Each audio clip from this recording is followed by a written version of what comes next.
ধন্যবাদ। আপনারা দেশনেত্রী বেগম খালেদা জিয়া বাংলাদেশ জাতীয়তাবাদী দলের চেয়ারপারসন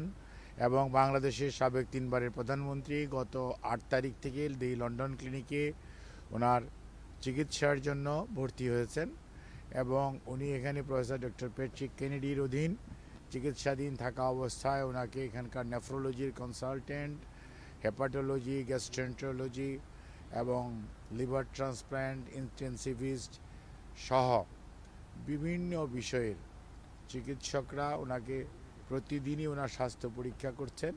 এবং সেই অনুযায়ী পরীক্ষার রিপোর্টের উপর ভিত্তি করে কিছু কিছু বায়োকেমিক্যাল টেস্টও করানো হয়। তার উপর ভিত্তি করে পরবর্তীতে ওনারা কিছু চিকিৎসার মধ্যেও বাংলাদেশের চিকিৎসা যা চলতেছিল তার সাথে সাথে পরিবর্তনও কিছু এনেছেন এবং ফিজিওথেরাপিস্টরাও অত্যন্ত দক্ষতার সঙ্গে তাদের কাজ করছেন, যার জন্য আর সবচেয়ে বড় কথা মনে রাখতে হবে, এতদিন উনি বাংলাদেশে যখন ছিলেন বাংলাদেশের 18 কোটি মানুষ ওনার সাথে ছিল, যেমন তেমনি ওনার সবচেয়ে নিকট আত্মীয় বলতে যা বোঝায়, অর্থাৎ ওনার যে বড় ছেলে অর্থাৎ ভারপ্রাপ্ত চেয়ারম্যান জনাব তারেক রহমান সাহেব ছিলেন না, ওনার স্ত্রী সহধর্মিণী ডক্টর জুবাইদা রহমান, ওনার নাতনিরা জাইমা এবং জাহফিয়া এবং জাহিয়া রহমান ওনারাও ছিলেন না, শামেলা রহমান উনি ছিলেন, তারপরে এসছেন। কাজে ওনার যে নিকট আত্মীয়রা বলতে যা বোঝায় এই মুহূর্তে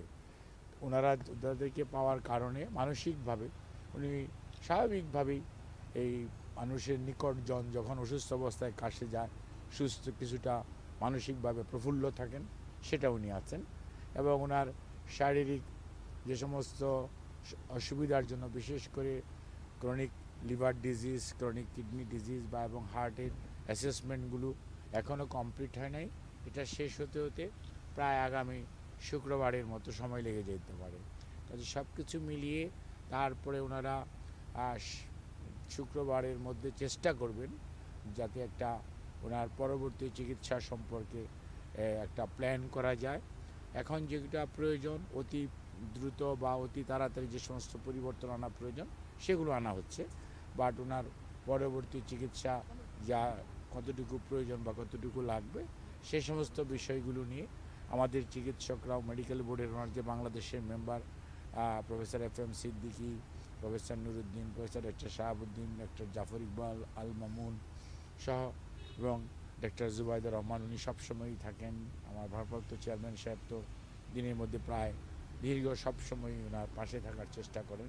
কাজে সার্বিকভাবে ওনার চিকিৎসার ব্যাপারে দেশবাসী যেমন উদ্বিগ্ন, ঠিক একইভাবে এখানকার চিকিৎসকরা অত্যন্ত নিষ্ঠার সঙ্গে হসপিটালের প্রত্যেকটা স্টাফ তারা কাজ করছে এবং এখানকার যারা বাঙালি কমিউনিটি আছে, বিশেষ করে বিএনপি ইউকের সভাপতি মালেক ভাই এবং আমাদের কয়সর ভাই সহ বিএনপি এবং অন্যান্য অঙ্গ সহযোগী সংগঠন সমূহের নেতৃবৃন্দ টাইম টু টাইম ওনারাও খোঁজ রাখেন। ওনাদেরও যদিও এটা বিদেশ লন্ডন, এখানে বাংলাদেশের মতো